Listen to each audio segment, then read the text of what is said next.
Since we on nostalgia and shit, man, I saw a meme earlier this week talking about the top 10 90s TV moments. So me and Frank thought it'd be a good idea that we would try to put together our top 10 90s TV moments. Got you. All right. All right. Frank, he's going to get to go first. Frank, give me your first entry. All right. I'm willing to bet anything this one is on your list. Okay. Will Smith, when he was talking to Goddamn Uncle right. Phil, when The he first said, one I wrote. when he said, why he don't love me no more. My Why he don't God. want me, man? Yeah, why you don't want me, man? Nigga, that scene will live with me forever. Got to. What's your pick? This one is on your list, I guarantee it. The first time Steve Urkel became Stefan Urkel. Yes, that was a right good there. one. You know, Steve Urkel made it cool to be a nerd in the 90s, especially for black kids. I think you still He get was picked cool. on. He wasn't cool. He was a nerd that still got picked on. He was popular. though. Yeah, he was popular. Popular. It wasn't cool though. Again, he was the exaggerated caricature of a nerd with the suspenders, the type of shoes he wore, and a cardigan sweater or whatever. He used to wear the little cardigan. Yeah, it was. And Argyle sweaters. It was express. It taught us all of that. No, Argyle. I learned what Argyle was from Russell Simmons. That was like a Fat Farm thing. All right.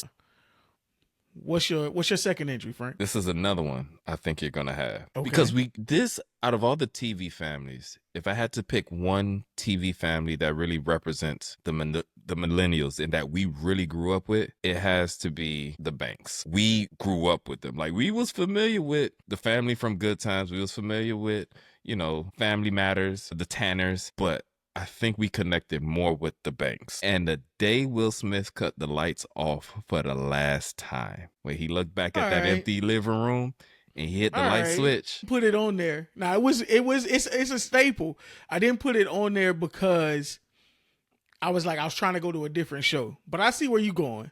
Yeah, so it was the day when he was just standing in the. And then think about it. Out of all the shows, they had a good, clean finale. Like, it was a nice, clean, memorable finale. Some of the other shows we love, like although Martin had a scene where, he cut the lights off to the apartment, that last season season disconnected. Because him and Gina wasn't in the same scenes for a lot of it. Because, they was dealing with some legal issues, but and that hurt because we loved Martin. You know what I mean? Yeah. All right. So what you got? All right. Mine, a little different. Bruh, I've never been more terrified as a kid. I was terrified for a week straight. Like, this nigga had changed the world for us for like a week straight. We didn't even know if they would come out on the other side of it because we had never seen no shit like this. Dog, when the Green Ranger showed up and fucked the Power Rangers up for a week straight, when he jumped in that fucking Megazord. Oh my God. And just jumped in and he was just kicking their ass. And he beat them out that bitch. Out the Megazord. If you a kid, we ain't had the words for it. We ain't know. But the whole time we like, hey, what the fuck this nigga on? Like, yo, you straight? So seeing the Green Ranger beat the brakes out of all the Power Rangers. And it wasn't like he beat them one by one. Nah, y'all tried to jump him 5-on-1 and he beat the brakes out of all of y'all. So that's my second entry. I had to get that one off. That was a good one. That shit was too much. That was a good one. Let me see if this would count in your book.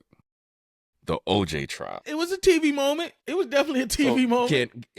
Are we sticking to just sitcoms and television shows, or we could? However, I was thinking sitcoms and television, but if that was a big TV moment for you, I'm not gonna take it from you. That was a big TV moment. So my entry is the day Topanga came back from summer break with that straightened hair. Dr. Umar, don't come for me, man. Let me tell you, when Topanga came back, she wasn't crazy hair Topanga or the wild girl who drew all over her face. She was straight hair, you know what I'm saying? But she ain't gonna be home till 7. I don't know what you want to if you want to do some homework or whatever. Okay, my next one. If this one ain't on your list, I don't know what to tell you. Okay, all right. It's the episode of Martin when he lost his Walkman and he was interrogating his friends and he had my nigga, and he had the stuffed Rottweiler. Yeah. In my opinion, easily. Some of my favorites, one I almost put on my list was when they went on vacation. And the little rat thing, whatever the fuck that shit is. And whenever that shit would show up and Martin and Pam would just go in on it. Yeah. That's the one time you saw them like really, they roll for each other. There was always that always got me. And rhythm spoons. Was a good one. And Dragonfly Jones was one of my favorite characters. My favorite scene with Dragonfly Jones was when they was in Pam's living room. And the what made the scene, you gotta watch Cole. So it's the scene where Martin and the dude Kenchi, they facing off. So yeah, Like that was the best one. Yeah.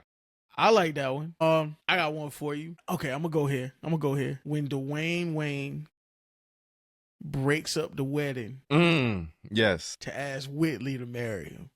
That was a big moment. All right, baby, please. That was a moment. Even as a kid, it was like, you got me fucked up. You gonna break up my wedding like that? Like, yeah. But I'm rooting for that home. I'm rooting for him, but I'm looking at you funny. Like, you ain't got no homeboys but at the wedding. No, that can't happen. Said okay, this your last entry. Yeah, I can see that. So on this episode, this is Saved by the Bell, and Jessie. Jessie was the smart girl. She was not only was she the smart girl, she was active. Like, she was a cheerleader. She did a bunch of shit, and she had a lot going on in her life. And I think her grades were starting to slip or something because she was all sleepy and stuff. So she started taking the caffeine pills to help her stay awake so she could study and she could keep up with all this extracurricular activities. And the lack of sleep caused her to start tripping out. And then I think it was Zach. He was in the room with her, and he was he was like, yo, like, what's up with you? And he saw the caffeine pills, and he's like, what are you doing? And blah, blah. You know, they have the scene where you got to shake some sense into him. And while he's trying to shake sense into her, she's singing a song. I'm so excited. I'm so excited.